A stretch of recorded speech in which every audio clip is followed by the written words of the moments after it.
سلام زي خبركم تخطاتلت بين تي في نلوم ربع 25 تقمتي قداماي تحستو على توزينات تزلكم تصلخو كم وترو كيساف تصاملواتنا نختكتاتلونا ندعدمكو بقدامنت ارسته زينا ጉዳይ ሱዳን ክፍትሕ መንጎ ሱዳናውያን ሓድነት ክህሉ ይግባእ ክብል ዓብደላ ሐምዶክ ገሊጹ ናብ ዓዲ እንግሊዝ ዝተሰዱ ሱዳናውያን ዝተዋወሙ ናይ 6 ወርሒ ቪዛ መዓልቱ ስለ ዝኣኸለ ኣብ ሻውሎት ይርከቡ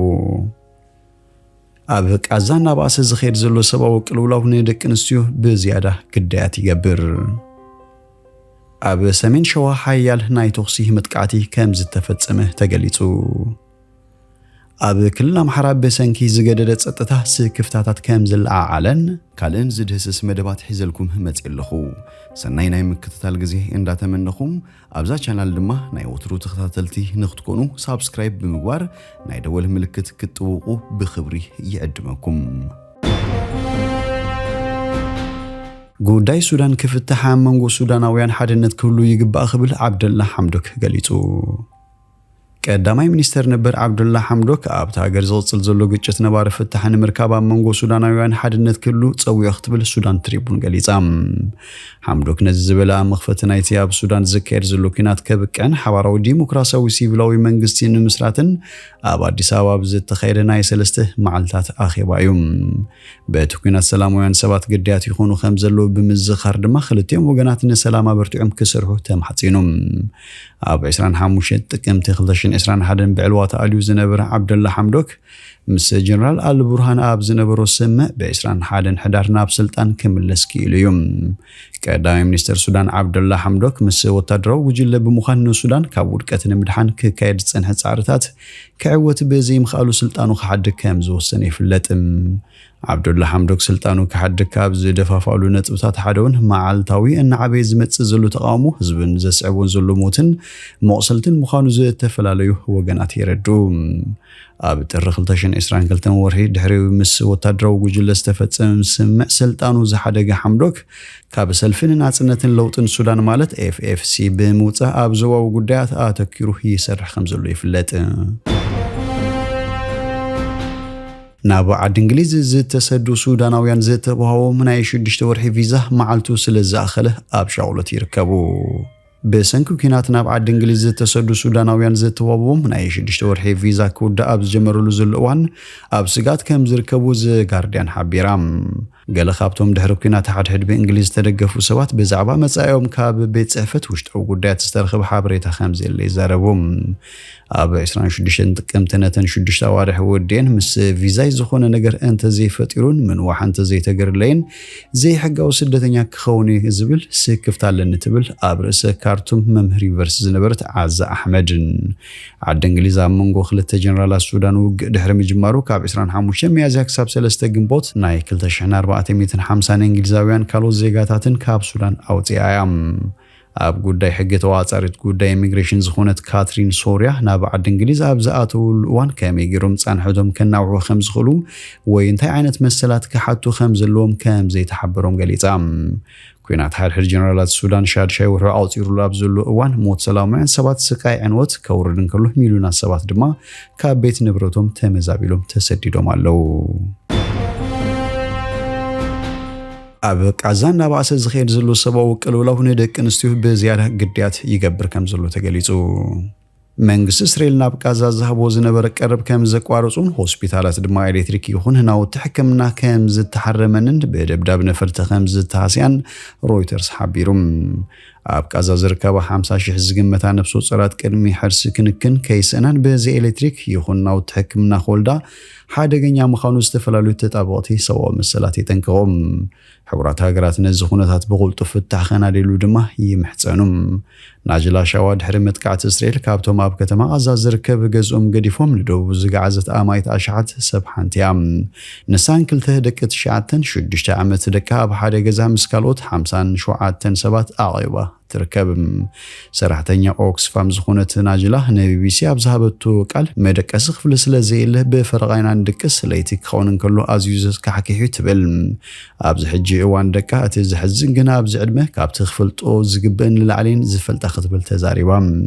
ንስደተኛታት ፍልስጤም ዝቆመ ኤጀንሲ ሕቡራት ሃገራት እቶም መዕቆቢ ስደተኛታት ካብቲ ክሕዝዎ ዝግባእ 4 እጥፊ ከም ዘዕለቕለቐ ገሊጹ ኣስታት 600,000 ሰባት ኣብ 150 መጽለሊ ቦታታት ከም ዘለዉ ዝገልጽ እቲ ኤጀንሲ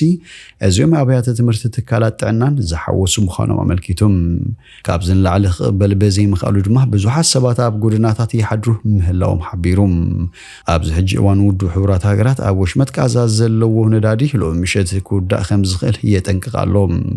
ሆስፒታላት ድሮን ኣገደስቲ ሕሙማት ጥራይ ክንክን ይምድባ ከም ዘለዋ ይገልጽ ትማል ሶሉስ ምሸት ኣብ ጋዛ ዝርከባ ሆስፒታላትን ዳርጋ 2 ሲሶ መባእታዊ ክሊኒካትን ጥዕናን ድሮ በሰንኪ ኩናትን ሕጽረት ነዳድን ከም ዝተዓጽዋ ሓቢሩ በዚካ ዝሓኸም ጋዛ በዘካየደዎ ሃንደበታዊ መጥባሕቲ በመጥቃዕቲ ነፈርቲ ካብ ዝሞተት ነፍሲ ጹር ኣዳዕሸል ኣድሒኖም ታደ እስራኤል ትማሊ ኣብ ከተማ ካን ዩኑስ ብዝፈጸመቶ መጥቃዕቲ ነፈርቲ ከቢድ መጉዳእቲ ወሪድዋ ከም ዝነበረ ተገሊጹ ኣቦ ተዕሸል በቲ መጥቃዕቲ ነፈርቲ ክመውት እንከሎ እታ ኣደን ኣብ ሆስፒታል ናሰር ተወሲዳ ኣብቲ እዋን እታ ኣደን ህይወት ኣብ ማህፀና ዝሓዘቶ ዕሸልን እናተቃለሰት ብህይወት ክትጸንሕ ፈቲና ነይራ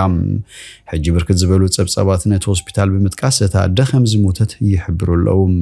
እቲ ዕሸል በመጥባሕቲ ብህይወት ክወፅእ እንከሎ ኣብ ድሓን ኩነታት ምህላው ሪፖርተር ቢቢሲ ሓቢሩ ግጭት ጋዛ እስራኤል ብ7 ጥቅምቲ ካብ ዝጅምር ንድሓር ልዕሊ 2300 ህጻናት ኣብ ጋዛ ከም ዝተቐተሉ ጸብጻባት ሚኒስትሪ ጥዕና የመልክቱ ሐማስ ዝመርሖ መንግስቲ ጋዛ ሎሚ ለይቲ ብዝፈጸመ መጥቃዕቲ ነፈርቲ እስራኤል ኣስታት 87 ከም ዝተቐተሉ ይሕብር AFP ንመግለጺ መንግስቲ ጠቂሱ ኣብ ዘስፈሩ ሓበሬታ ልዕሊ 87 ተቐቲሎም ኣማይት ድማ ቆሲሎም ክብል ጸብጺቡ ኣብ ሰሜን ሸዋ ሓያል ናይ ተኹሲ መጥቃዕቲ ከም ዝተፈጸመ ተገሊጹ ኣብዚ ድሕረዋይ ዘጋጠመ መጥቃዕቲ ኣብ ውሽጢ 3 ሰሙን ኣብታ ምስክል ኣምሓራ ዶብ እትካፈል ክልል ኦሮሚያ ሰሜን ሸዋ ወረዳ ደራ 300 ንጹሃን ብህይወት ዝሕዝን ህልቂት ከም ዝተፈጸመ ተገሊጹ በሶሉስ ማዕከን ዜና ውሽጢ ዓዲ አዲስ ማለዳ ነዛዕናው ፍጻመ ካብ ነበርቲ ትኽል ዝረኸቡ ሓበሬታ ኣረጋጊጹ እዩ ብጉልባብ ሰራዊት ሓርነት ኦሮሞ ዝንቀሳቀስ ዕጡቕ ኣኽራሪ ጉጅለ ኦነግ ሸኔ ድሕረት ኣብ ልዕሊ ንጹሃን ሰላማውያን ሰባት ዝፍጸም ዝሕዝን መጥቃዕቲ ምዃኑ ይንገር ኮሚሽን ሰብኣዊ መሰላት ኢትዮጵያ ብዛዕባ ኩነታት ወረዳ ደራ ከም ዝተሓበሩ ኣረጋጊጹ እዩ ካብቶም ግዳያት ሓንቲ ጓል 5 ወርሒ ነፍሲ ወከፍ ጓል ኣንስተይቲ ግዳይ ናይ ትምስቶም ዕጡቓት ኦሮሞ ተኣማንነቱ ዝኣወጀ በዓል ቤታ ዝወደቐት እያ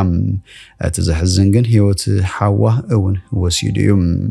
እቲ ገበነኛ በዘይካ ሓደ ኣብ ከብዲ ዘሎ ህፃን ምስቲ ግዳይ 4 ቆልዑ ከም ዘለዎ ተገሊጹ ኣደቲ ግዳይን ካልኦት ውሑዳት ኣባላት ስድራ ቤታን ከም ዝተጎዱን ኣብዚ ሕጂ እዋን ሕክምናዊ ረድኤት ይግበረሎም ከም ዘሎን ይግለጽ ብጸጥታዊ ምኽንያት ስሙ ክግለጽ ዘይደለየ ሓደ ዝሃቡ ሓበሬታ እዚ ጽዩፍ ተግባራት ንልዕሊ 3 ሰሙን ከም ዝፍጸም ነቲ ምንጪ ዜና ቃሊዑ ጠቕላላ ቁጽር ናይቶም ዝሞቱ ሰባት ርጉጽ እኳ እንተዘይኮነ ዝረጋገጹ ሓበሬታ ግን ክሳብ 300 ዝበጽሕ እዩ ኣብ ክልል ኣምሓራ በሰንኪ ዝገደደ ጸጥታ ስክፍታታት ይለዓል ኣብ ቀረባ እዋን ኣብ ክልል ኣምሓራ ተዛማሪ ሰላም ተመሊሱ መንግስትን ክልልን ፌደራልን እኳ እንተገለጹ ነበርቲ ትክልል ዞባ ሰሜን ሸዋ ኣብ ዝርከብ በርሀት ወረዳ ግና ግዳይ ጸጥታ እናገደደ ብምኻዱን ሩይ ጉዳት ይበጽሕ ከም ዘሎን ስክፍቶም ይስምዑ ኣለዎም በመሰረት ምንጭታት ምስ ድምፂ ኣሜሪካ አገልግሎት ዝተዛረቡ ነበርቲ ኩነታት ጸጥታ ተኸባቢ እናተበላሸወ ከም ዝቐጸለ ኣቃሊዖም እዚ ከምዚ ኢሉ እንከሎ ኣብ ትክልል ብዝተወሰደ ዝተፈላለዩ ስጉምታት ኩነታት ጸጥታ ከም ዝተመሓየሸ ምንጭታት መንግስቲ የጽንዑም እዞም ተመሳሰልቲ ምንጭታት ከም መቕጻል እገዳታት ዕጽዋ ዝኣመሰሉ ደንብታት ምልክታት መምሓያሽ ጸጥታ ናይቲ ዞባ ምዃኖም ይሕብሩ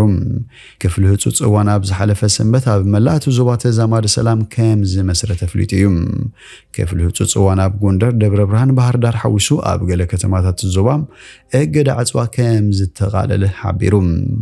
ዝቕጽል ምዕራፍ እገዳታት ብኮማንድ ፖስት ዞባታት ክግለጽ ምዃኑ እቲ መግለጺ የመላኽት በአንጻር እቲ በመንግስታት ክልል ፌደራልን ዝተዋህበ መግለጺ ኣብ ዞባ ሰሜን ሸዋ ነበርቲ በርሀት ወረዳ ኣብ መንጎ ዕጡቓት ፋኖን ሓይልታት ጸጥታ ፌደራልን ብዝተጋደደ ግጭት ኩነታት ጸጥታ ከም ዝገደደ ንድምፂ ኣሜሪካ ሓቢሮም ነበርቲ ከተማ በርሀት ኣብ ከተማ መትሒ ቢ ዲላ በረሃ ወረዳ ዘጋጠመ ሩይ ፍንጀራ መጥቃዕቲ ሰባልቦ ነፈርቲ ክኸውን ከም ዝኽእል ዝጥርጥሩ ስክፍቶም ኣስሚዖም እቲ መጥቃዕቲ ክሳራ ህይወትን ጉድኣትን ከም ዝስዓበ ነበርቲ እታ ከተማ ገሊጾም መንግስቲ ነዚ ኣባህላታት ክሳብ ሕጂ ከም ዘይረጋገጹን ከም ዘይነጸጉን እቲ ምንጭ ዜና ይሕብር ኣብታ ከተማ ብዝርከብ ማዕከን ጥዕና ዝሰርሕ ኪላ ጥዕና ከቢድ ፍንጀራ መጉዳእቲ ሒዞም ናፍቲ ማዕከል ጥዕና ዝኣተው 5 ውልቀ ሰባት በዝሕዝን መንገዲ ከም ዝሞቱን ንድምፂ ኣሜሪካ ኣረጋጊጾም ይኹን እምበር ነበርቲ እቲ ጭቡጥ ቁጽሪ ናይቶም ዝሞቱ ሰባት ኣዝዩ ዝለዓለ ክኸውን ከም ዝኽእል ይኣምኑ ዝኸበርኩም ተኸታተልቲ ቤን ቲቪ ንሎሚ ዝብልናዮ መሰናዶና ኣብዚ ወዲና ኣለና ምሳና ስለ ጽናሕኩም ብልብነ መስግን በብዘለኹሞ ሰላም